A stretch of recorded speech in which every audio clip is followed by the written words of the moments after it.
Halo, di sini saya Anang Prastia. Saya akan memperwakilkan kelompok kami, yaitu kelompok 8 dari kelas penalaran reflektif 1733 Universitas Pelita Harapan. Di sini kami akan mempresentasikan yang sudah kelompok kami susun, yaitu tentang topik General Education, Pancasila, Kewarganegaraan, Bahasa Indonesia.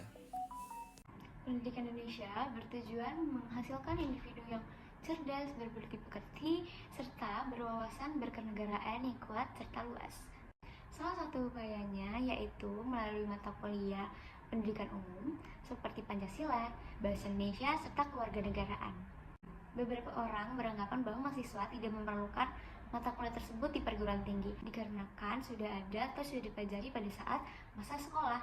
Namun ada juga berpendapat mata kuliah tersebut sangatlah penting tetap ada untuk di perguruan tinggi. Pancasila mengajarkan nilai-nilai kehidupan masyarakat bernegara, kewarganegaraan, memahami hak dan tanggung jawab dalam satu negara, serta bahasa Indonesia mempererat identitas nasional dalam berkomunikasi sehari-hari. Maka ketiga mata kuliah tersebut tetaplah relevan dalam membentuk mahasiswa yang berwawasan kebangsaan yang luas dan kuat.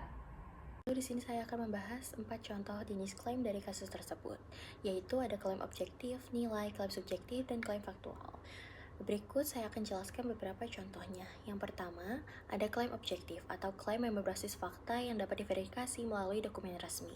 Contoh, pendidikan di Indonesia bertujuan untuk menghasilkan individu yang cerdas, berbudi pekerti, dan memiliki wawasan kebangsaan yang kuat.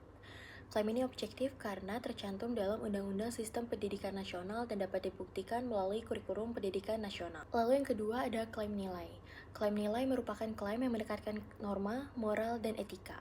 Contoh, mahasiswa perlu memahami hak dan kewajiban mereka sebagai warga negara. Penilaian ini didasarkan pada pandangan akan kesadaran kewarganegaraan. Meskipun tidak objektif, pernyataan tersebut diterima sebagai norma sosial dan etika. Lalu yang ketiga ada klaim subjektif, berbasis pada pandangan pribadi dan bisa berbeda antar individu. Contohnya, mata kuliah Pancasila, Kewarganegaraan, dan Bahasa Indonesia relevan untuk diajarkan di perguruan tinggi.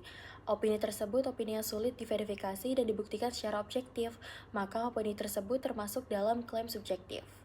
Lalu yang keempat adalah klaim faktual, yaitu klaim yang didasarkan pada kenyataan dan dapat diuji. Contoh, melalui mata kuliah ini, mahasiswa diharapkan memahami dan mengaplikasikan nilai-nilai Pancasila dalam kehidupan sehari-hari. Klaim ini faktual karena kurikulum pendidikan di Indonesia memang mendorong mahasiswa untuk mengamalkan nilai-nilai Pancasila yang dapat diverifikasi melalui tujuan pembelajaran dalam silabus ataupun dokumen resmi. Berikut saya akan menjelaskan tentang argumen deduktif, yaitu argumen pendukung terkait isu pentingnya pendidikan Pancasila, kewarganegaraan, dan bahasa Indonesia di perguruan tinggi. Ada dua kategori, yaitu yang pertama silogisme kategorial, di mana secara garis besar dikatakan bahwa semua mahasiswa membutuhkan pembelajaran nilai-nilai kebangsaan untuk membangun dan membentuk karakter mahasiswa yang baik. Yang kedua, ada silogisme hipotetis, di mana secara garis besar dikatakan jika mahasiswa mempelajari Pancasila, maka mereka akan memahami pentingnya keberagaman. Jadi kesimpulannya adalah oleh karena itu, semua mahasiswa membutuhkan mata kuliah Pancasila agar semua mahasiswa memahami pentingnya keberagaman. Perkenalkan, nama saya Timothy Wesley Wijaya dan pada kali ini saya akan membahas tentang argumen penentang, di mana di argumen penentang sendiri ada silogisme kategorial dan silogisme disjungtif.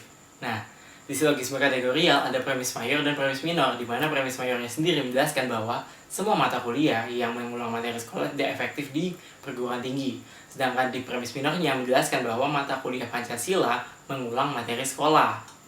Kesimpulan yang bisa ditarik dari kedua premis tersebut yaitu oleh karena itu mata kuliah Pancasila tidak efektif di perguruan tinggi. Selanjutnya ada silogisme disjungtif, di mana ada premis mayor dan premis minor. Premis mayornya sendiri menjelaskan bahwa mata kuliah Pancasila di perguruan tinggi tidak harus memberikan wawasan baru atau mengulang materi lama. Di premis minornya menjelaskan bahwa mata kuliah Pancasila hanya mengulang materi lama. Yang bisa ditarik kesimpulan dari kedua premis tersebut yaitu oleh karena itu mata kuliah Pancasila di perguruan tinggi tidak memberikan wawasan baru. Halo, saya Anissa. Kali ini saya akan membahas mengenai argumen induktif dan elaborasi premis. Untuk argumen induktif, argumen pendukungnya, berdasarkan survei nasional oleh Kementerian Pendidikan, 70% mahasiswa menyatakan bahwa mata kuliah Pancasila membantu mereka memahami pentingnya nilai-nilai kebangsaan.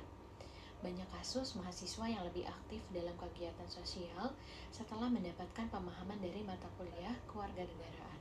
Konter penentangnya, dalam survei lokal di beberapa universitas, mayoritas mahasiswa merasa mata kuliah ini tidak relevan dengan kebutuhan kerja. Lalu saya akan membahas elaborasi premis. Elaborasi pendukung, premis mayornya, semua mahasiswa membutuhkan pembelajaran nilai-nilai kebangsaan membangun karakter yang baik. Elaborasinya, pendidikan Indonesia bertujuan untuk mencetak individu cerdas, berbudi pekerti, dan berwawasan kebangsaan. Mata kuliah Pancasila, Kewarganegaraan, dan Bahasa Indonesia di perguruan tinggi penting untuk membentuk karakter, menanamkan nilai kebangsaan, serta memperkuat persatuan dalam masyarakat yang beragam. Lalu untuk premis minornya, mata kuliah Pancasila, Kewarganegaraan, dan Bahasa Indonesia mengajarkan nilai-nilai keberagaman. Elaborasi, Pancasila sebagai dasar negara dan mata kuliah kewarganegaraan mengajarkan mahasiswa tentang hak kewajiban serta pemahaman keberagaman. Bahasa Indonesia memperkuat identitas nasional dan mempersiapkan mahasiswa dalam dunia akademik dan profesional.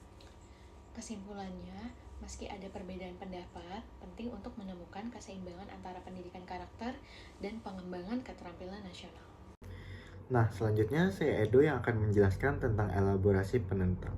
Elaborasi penentang di premis mayornya adalah semua mata kuliah yang mengulang materi sekolah tidak efektif di perguruan tinggi. Elaborasinya sendiri, di perguruan tinggi, mahasiswa seharusnya fokus pada topik yang lebih mendalam sehingga relevan dengan perkembangan global, dan mengulang materi yang sudah dipelajari di tingkat ke-12 tidak efektif menurut kami dalam mengembangkan kemampuan intelektual yang ada di mahasiswa perguruan tinggi.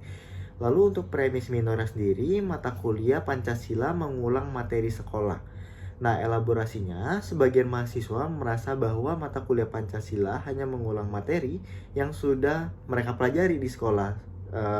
Jadinya mereka berpendapat bahwa materi ini seharusnya lebih difokuskan pada aplikasi nilai Pancasila dalam konteks global dan isu kontemporer. Selanjutnya untuk pendapat kelompok kami tentang isu pendidikan ini, kelompok kami pro pada pendukung. Mengapa? Karena ketiga mata kuliah ini tentunya sangatlah penting untuk dipelajari dan diaplikasikan dalam kehidupan sehari-hari kami, tentunya untuk mahasiswa Indonesia. Apalagi ilmu ini bertujuan untuk mempelajari identitas negara kita, yaitu negara Indonesia. Maka dari itu kelompok kami sangat setuju adanya mata kuliah Pancasila, Kewarganegaraan, dan Bahasa Indonesia di perguruan tinggi Indonesia. Seperti itu. Dalam topik general education terdapat kesesatan logika informal. Yang pertama, ada generalisasi terburu-buru atau hasty generalization yang menyatakan bahwa mahasiswa tidak memerlukan mata kuliah kewarganegaraan, Pancasila, dan Bahasa Indonesia pada saat di perguruan tinggi karena sudah dipelajari pada saat di sekolah dasar dan sekolah menengah. Pernyataan tersebut mengasumsikan bahwa semua mahasiswa telah memahami sepenuhnya materi Pancasila, kewarganegaraan, dan Bahasa Indonesia tanpa bukti yang cukup. Padahal tidak semua mahasiswa memiliki tingkat pemahaman yang setara karena faktor kurikulum dan guru di sekolah. Yang kedua, ada kesesatan false dichotomy atau dikotomi palsu yang menyatakan jika mahasiswa sudah belajar kewarganegaraan, Pancasila, dan Bahasa Indonesia di sekolah, maka tidak perlu lagi belajar di perguruan tinggi. Pernyataan ini secara keliru membatasi pilihan hanya pada pemikiran alternatif yang ekstrim, seperti jika sudah dipelajari, maka mata kuliah itu tidak diperlukan lagi di perguruan tinggi. Namun mengabaikan kemungkinan bahwa pendalaman materi di perguruan tinggi akan menambah wawasan mahasiswa untuk menjawab tantangan dunia yang lebih rumit. Halo, saya Anang Prastia. Di sini saya akan menyampaikan kesimpulan dan saran. Pancasila, Kewarganegaraan, dan Bahasa Indonesia tetap menjadi yang terpenting untuk meningkatkan nasionalisme dan juga keterampilan berbahasa. Namun, untuk lebih relevan, materi harus disesuaikan dengan kebutuhan dunia kerja. Dan tentunya harus dikemas dengan cara kreatif seperti proyek digital, campaign, atau tentang edukatif. Terima kasih. Oke, sekian dari video presentasi topik kelompok kami. Saya ucapkan terima kasih bagi kalian yang sudah menonton. Bye-bye.